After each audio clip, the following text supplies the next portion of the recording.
আপনারা আমাকে বলেছেন যদি সত্যি কেউ দোষী হয় দোষীরা শাস্তি পাবে। দোষীরা কেউ আমার বন্ধু নয়, দোষীরা কেউ আমার শত্রুও নয়।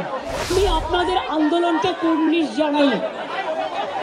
আমি নিজে স্টুডেন্ট মুভমেন্ট থেকে উঠে আসা লোক। আমি স্টুডেন্ট মুভমেন্ট, আমি নিজেও অনেক সাফার করেছি জীবনে। আমি জানি আমার পোস্টটা বড় কথা নয়, মানুষের পোস্টটাই বড় কথা। আমি আপনাদের কাছে বলতে এসেছি, কাল সারা রাত ঝড় জল হয়েছে। আপনারা যখন কষ্ট পেয়েছেন আমিও সারা রাত ঘুমোতে পারিনি।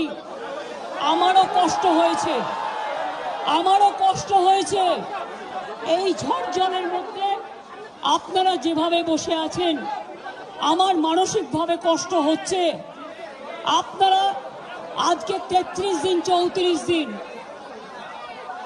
আমিও কিন্তু রাতের পর রাত ঘুমাইনি। কারণ আপনারা যখন রাস্তায় থাকেন আপনাদের জন্য আমাকেও কিন্তু পাহারাদার হিসেবে জেগে থাকতে হয়।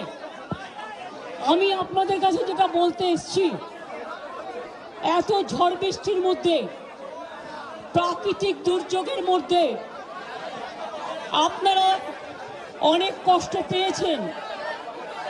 আর কষ্ট না করে যদি আপনারা কাজে ফিরতে চান, আমি আপনাদের প্রতিশ্রুতি দিচ্ছি, আপনাদের ডিমান্ডগুলো আমি কথা বলে সহানুভূতির সাথে আমি স্টাডি করব। আমি অফিসারদের সাথে কথা বলবো। আমি একা সরকার চালাই না, আমার সাথে একটা chief secretary, home secretary, DG police সবাই আছেন। আমি আপনাদের বলতে চাই, আপনাদের ডিমান্ডগুলো আমি ভাববো, আমি চিন্তা করব। যদি কেউ দোষী হয় তিনি নিশ্চয়ই শাস্তি পাবেন। এবং আমি চাই তিলোত্তমার বিচার হোক। আমি সিবিআইকে অনুরোধ করব যত তাড়াতাড়ি বিচার হোক, এমনকি 3 মাসের মধ্যে তারা যেন ফাঁসির অর্ডার দেয়। আমি এটা সিবিআইকে অনুরোধ করব আপনাদের প্ল্যাটফর্মে বসে। আর আপনাদের কাছে আবেদন জানাবো, আমাকে একটু সময় দিন, আমি ব্যাপারগুলো নিয়ে আমি চিন্তা ভাবনা করব। যদি আপনাদের আস্থা ভরসা আমার উপর থাকে আমি কথা বলে সিদ্ধান্ত, অন্তত যদি কাউকে দোষী পাই আমি নিশ্চয়ই নেব। আমি আপনাদের এটুকু বলবার জন্য এসেছিলাম। আমি আশা করি আপনারা এত কষ্টের মধ্যে বৃষ্টিতে ভিজছেন এবং আপনাদেরও পরিবার পরিজন চিন্তায় আছে, এবং আমি মনে করি অনেক মানুষও মারা যাচ্ছেন।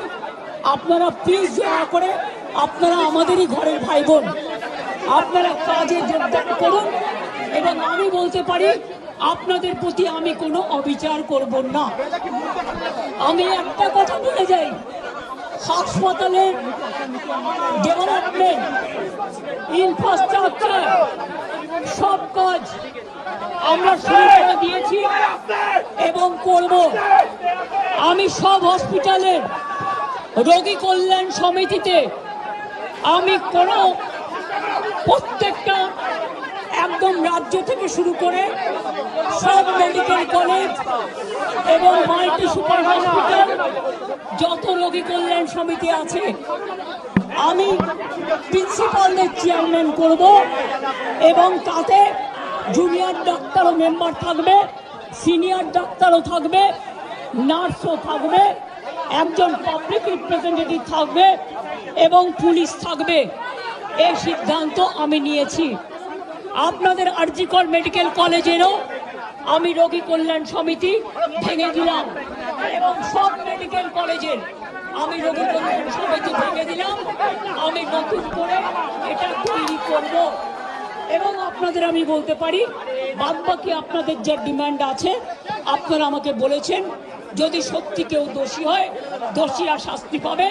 দোষীরা কেউ আমার বন্ধু নয়, দোষীরা কেউ আমার শত্রুও নয়। আর আপনারা যারা ভাবছেন কেউ আমার বন্ধু, আমি তাদের চিনি না, আমি তাদের চিনি না, আমি তাদের জানি না।